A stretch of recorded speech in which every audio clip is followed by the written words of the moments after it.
This person is amazing. Capital A, Oh, capital M. you're too All, nice. all the capitals. So let's start. Jen, what's up? What's What? up? How are you? I've Oh, missed you. Oh my miss you too. gosh. If you guys don't know, I've known Jen for Jen. How long have I known you? A long time. We It's we been go. It's a while it's back. been I mean, a while. A I don't while even back. know. I've lost track of time after like having kids. I don't even know. I don't know what's happened to my life. Okay. Now, you guys who don't know Jen, want to highlight that Jen is a mom of three. Um, Jen's a wife. Jen's a coach. Jen's an athlete. She's Yes. a Still going hockey. at it She's a in hockey my star. feral 40s. And most of you guys won't know Jen used to teach. Hmm. And so Jen, what's up in life? Where are you at in life? So now this is what, year three of doing my business. I left teaching. I was a PE teacher for 13 Ooh, years. Um, I left teaching with your help and guidance, remember. Um, and this is my third year not teaching anymore, just owning my own business and doing personal training myself. So I can't believe it's already been that long, but that yeah, three was years already. so you left at the start of COVID or before COVID? Yeah, I just had my third baby in October, was on maternity leave, came back at the end of January, and then was there for like a month, and then COVID started and sent us all home. Uh, Yeah. uh, yeah, I forgot. Hmm. What made you get into teaching PE for school? So I had always actually wanted to be a big time college strength and conditioning coach. Hmm. Um, when I was an athlete in college, I played lacrosse, and I had a male strength and conditioning coach who basically told me I was a female, nobody was going to hire me, nobody, like no big time football team is going to listen to a little female like me. So I was like, all right, well, the next best thing must be teaching phys ed because all I wanted to do was help people and I wanted to share my love for physical activity. So that's how I went into teaching PE. But as a side job, I was always training people. And it was something that, like, no matter where I was in my teaching career, I always ended up coming back to. So that Uh, whole like uh, signs are being thrown at you all the time. So um yeah, it was something that I don't know, I loved teaching, I really did, but teaching is not the same as it used to be. So I mean, did you I don't know how much of a tangent you want me to go you off can right you, now, you can go as deep as you want to go? did you did you feel or do you feel that teaching like in a school won't allow a teacher to actually flourish? yeah. Yeah, because you're held back by so many things. Like, we're supposed to basically teach to the test, right? So, for an example, for phys ed, our biggest thing was constantly teaching them for the fitness test and having them pass that standard, right? But it never took into account the kid that couldn't do a push up prior to this test, but has worked so hard at it that now he can or she can finally do a push up, right? That's progress. But it was all about, like, could he or she do 7 or 8 or 9 push ups or 30 push ups, or pass the mile run in a certain time. So like, I'm constantly preaching effort and working to beat your own personal best and stuff, and that's not what it is. And it gets to a point where, like, you're not being able to, yeah, teaching is all about preaching relationships with students. Well, it's really hard to develop relationships when you're constantly stressed about meeting all of these other unrealistic standards and things. So I just got to a point where I was just so frustrated with it, you know, like this is not teaching. No. This is not what it's supposed to be. Did So, you feel, because it hit me when you mentioned the test mhm. where I always think, who came up with these requirements that the kid is healthy if they can run it in 15 minutes versus the Yeah, kid couldn't all, and then now he's able to act. I don't know. I wish I know because it was definitely not somebody who is a fitness professional. So to give you an idea, and I've been out of it a while, so any PE people on here, my numbers might be inaccurate. However, the pacer test, which is like a beep test, right? So every time it beeps, you have to run to a line that's a certain distance away, and then after so many beeps, that time span gets progressively faster. Well, for boys who were in, let's say, third to fifth grade, in order to pass, they needed to get to level 30, which was pretty significant. Girls needed to get to level 10. And let Uh, me give you an uh, example. Level 10, you could have walked there as slow as you possibly could and still had rest time. wow. So it's so like bizarre, these standards. And again, it doesn't take into account the kid that maybe didn't pass the test on the first time or the second or the fifth time, but still improved their score. So it's just very, I don't know, It's not realistic. I've been on the tangent recently. I've been talking more about the tangent, but it's been in my head for a long time that our school is literally just trying to make us just pass tests Mm-hmm. and turn us into Machines. the same type of Robot. machines Yep. to Yep. just work. So how did you just come up to the point where it's like, I'm gonna bet on myself and actually leave and go do something else? Well, it wasn't easy. Yeah, I yeah. think ultimately it was putting my mental health first. I suffer from anxiety and I've suffered from it for a long time, and having kids has just put me over the edge. So, there's not enough crazy pills for that.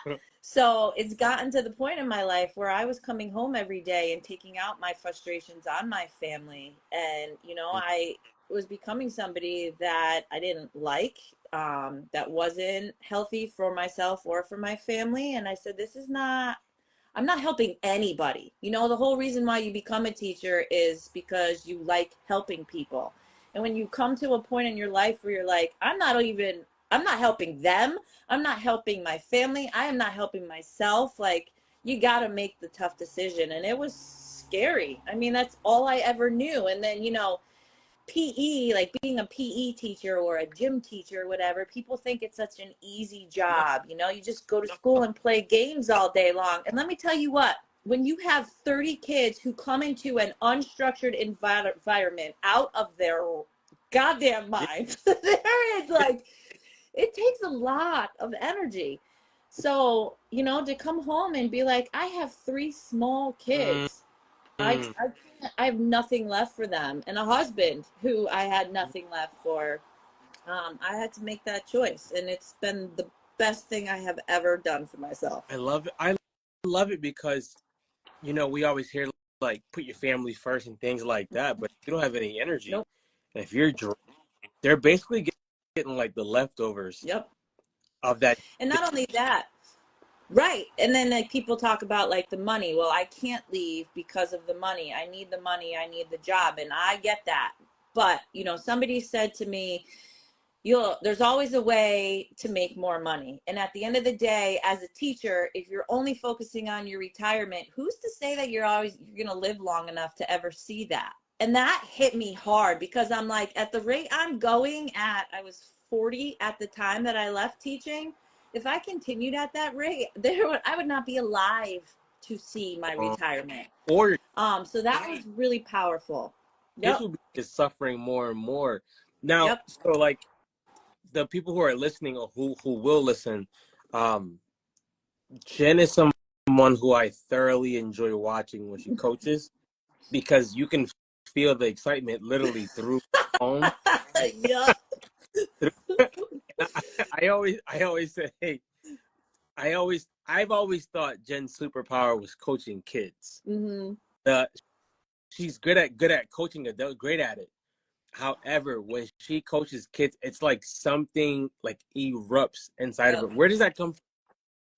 You know, I wish I knew. That's a huge reason. Like, I get so excited. I have to put music to all of my videos because all you would hear was me screaming. So ridiculous. But I think it was a lot of like growing up.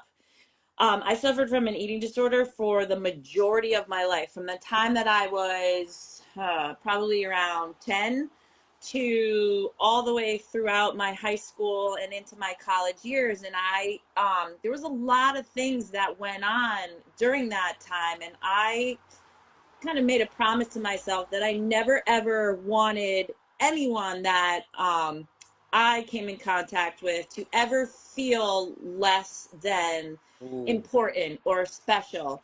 Mm. Um, you know, and I just remember like walking through the halls and like being like a skeleton and these like kids making fun of me and being so mean and stuff, and like I just never ever wanted anyone to ever feel that way. So for me it's like I will celebrate you.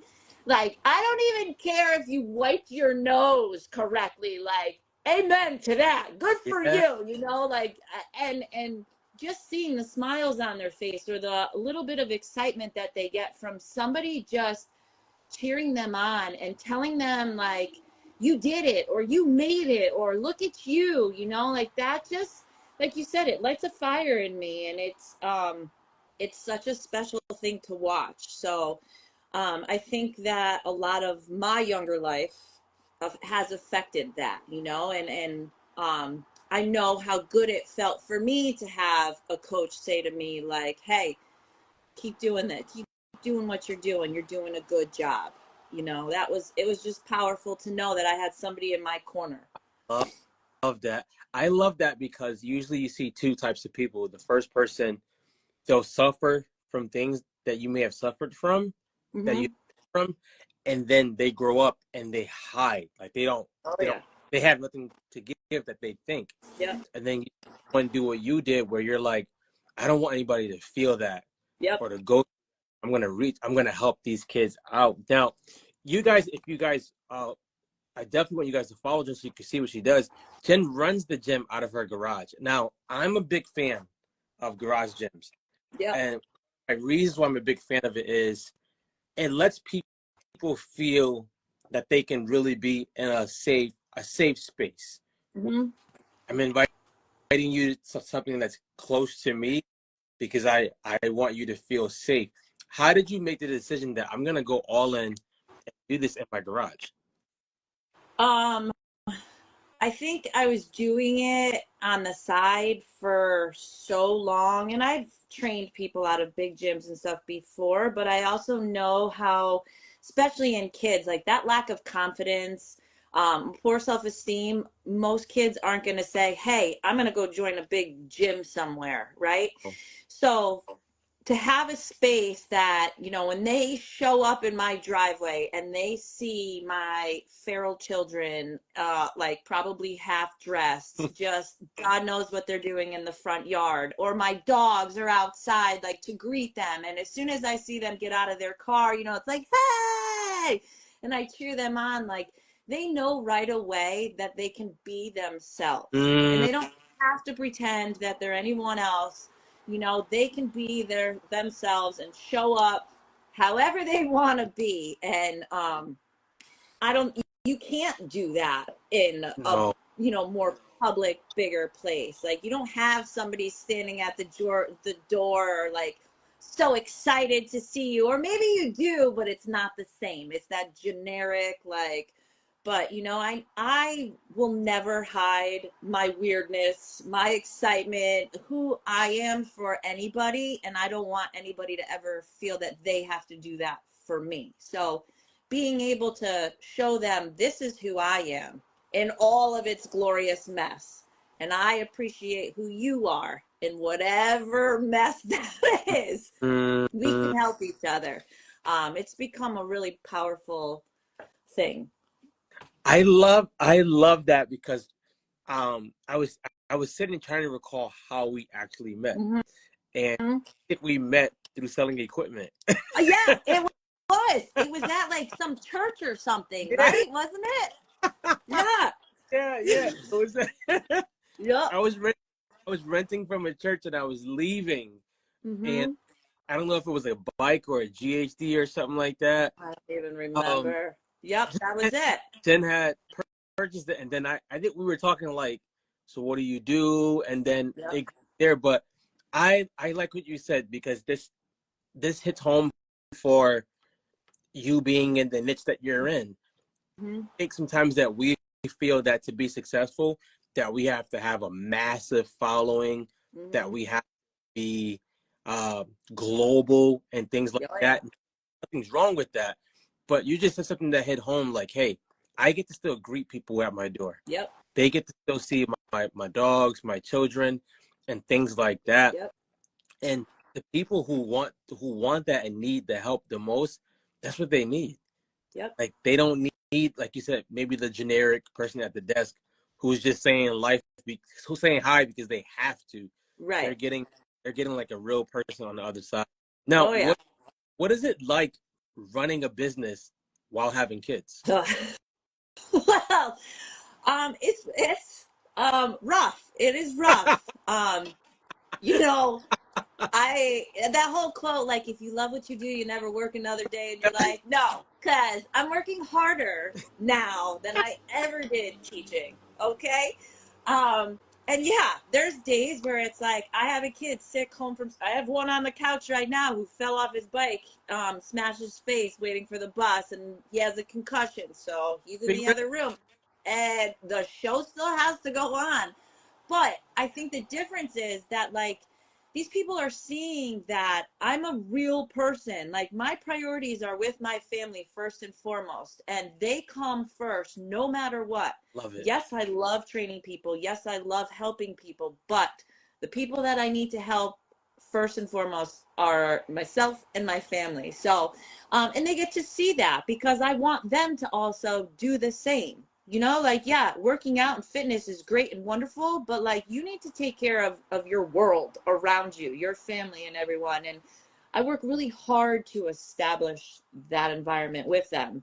I think that people think that like when you're a trainer, it's just, you know, oh, you just go and you train people and you get to work out all day, which nobody understands how much time and effort goes into planning programs and workouts for people. All the behind the scenes, Billy. I can't figure out QuickBooks how to save my life, and that is my nemesis. And I sit here for hours a day trying to figure that part of it out. And that's just I got one aspect. somebody for you, quick, but just send me. I got Right. But it's but like going to a Globo gym, sure, you'll get a cookie cutter program, and many of these trainers will give you a cookie cutter program. But that's not me. You know, you come to me and you have your own specific, unique needs and goals and whatever it is. And like I work really hard to customize that for you. And then when it comes to the athletes, like I'm constantly trying to find unique ways to like match movements that they usually do, and like, you know, it's different. So again, similar to physical education or being a gym teacher, sure, it looks easy, but it is not. and people also don't recognize with a trainer too. No. Your mind is always like churning Always. because you're thinking about personalities, Yep. moods, time of the day, organizing, Oh yeah. all that. It's definitely a lot. I love the fact that you don't hide your children of Mm-mm. what you do. And I think that's something that's unique because Mm-hmm. if you were in a global gym, so to say, there's no way Nope. they would let you include your kids, but your kids get to see so much. What do you Oh think yeah. the benefit for your kids seeing what you've done or what you do? um I mean, they get to see that their mom worked hard and like, yeah, I have tough days, but I don't give up and I have to figure out a way to push through that. And they also see that same thing and like the people that I train. I don't know why I'm getting emotional right now, but if I start quivering my lip, my eyes are watering. So Go my for it. kids get to see all these like positive role models, all these people that came in that maybe couldn't do something when they first showed up, but now they've worked so hard and they're not giving up and they're always coming no matter what. They have bad days too. And the days that, they're seeing me, crying because I'm like, I can't do this today. And they're giving me the pep Oh, talk. So it's like, it's a really cool thing to watch my kids learning through watching others not giving up or, failing at things and saying like, no, I can do this. mm, And to be able to like have a community that's like, oh, are your kids working out with us today? Or like Charlie comes in and she like shows them all up with push-ups and stuff. Like that kid is a maniac. But to be able to watch them trying things that these adults are doing is a really cool experience. So, and again, it's letting them into my world, and letting them experience things alongside with me, not just saying, this is mommy's work, you can't be a mm, part of it. mm. Something that comes to mind is, Jen, you probably know, but I want to say you know it for a fact. You're actually healing your own childhood as Oh, as you're giving them mm-hmm. almost like a stepping stone Yep. to they're seeing resilience, they're Yep. seeing perseverance, they're seeing not conforming to everything else. And I think them seeing that day in and day out, Yeah. they're gonna do amazing stuff in the world because they saw it every day, Mm-hmm. but they may have just saw it if you stayed in it. Bro, and this is not to knock anybody who is a teacher. I always get that one teacher that comes after me and like, I gotta get teachers like at all. I'm saying for people who make the decision not to stay in Right. that, I want to highlight them. So, Jen, last part of this interview, because me and Jen probably could talk for hours, but we both have some rapid fire questions, right? So we'll Yeah. go answer them any way you want to, as fast as you could. All right. Okay. So the first question is, you're given $10 million. You cannot spend it on bills. You cannot spend it on kids. What do you spend it on? Dogs. Right. Oh, no, sorry. It's where it's going. I will save all the dogs. That was I've asked that question to tons of people. That was the fastest answer. Oh yeah. I will buy all the land and save all the dogs. Yep. That's it. I love it. All right. You get to work out one whole week with one athlete, dead or alive. Who would it be? Ooh, Michael Jordan. Ooh, why? I just feel like, again, he's got that story of how he was cut from a team, and like he had to persevere and show resilience and all that stuff. And he came back and like his career was just such a powerful, and the messages that he sent.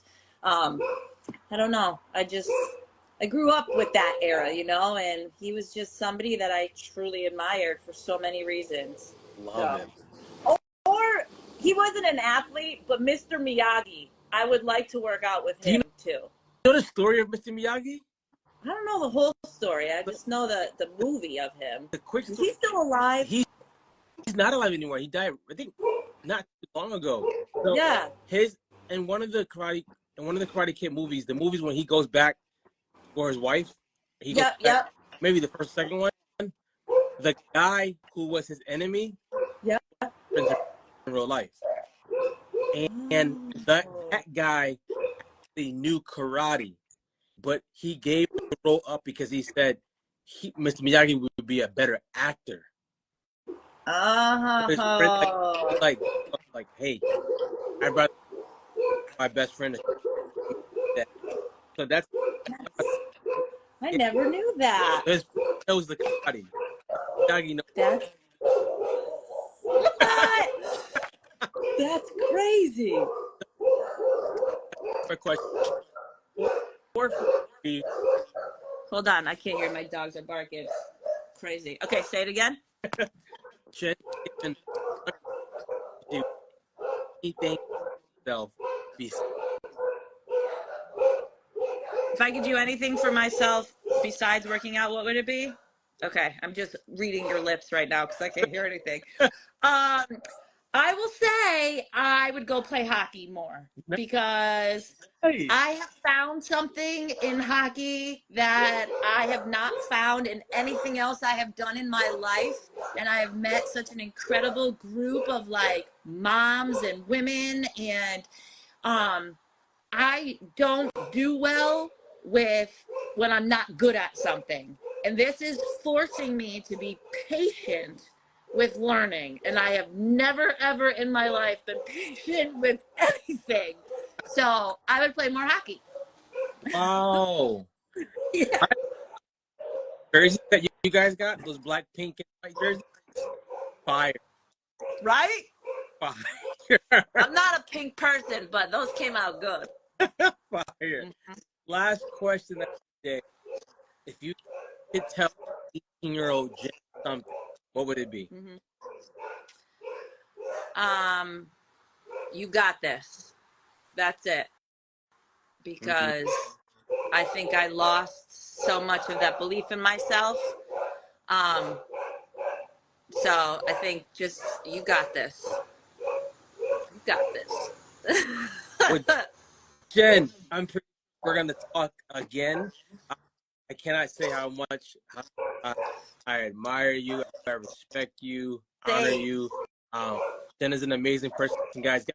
Go name in the chat. If you found the area, go work. Definitely an amazing trainer. And got any dogs that need saving? Yes, send them my way.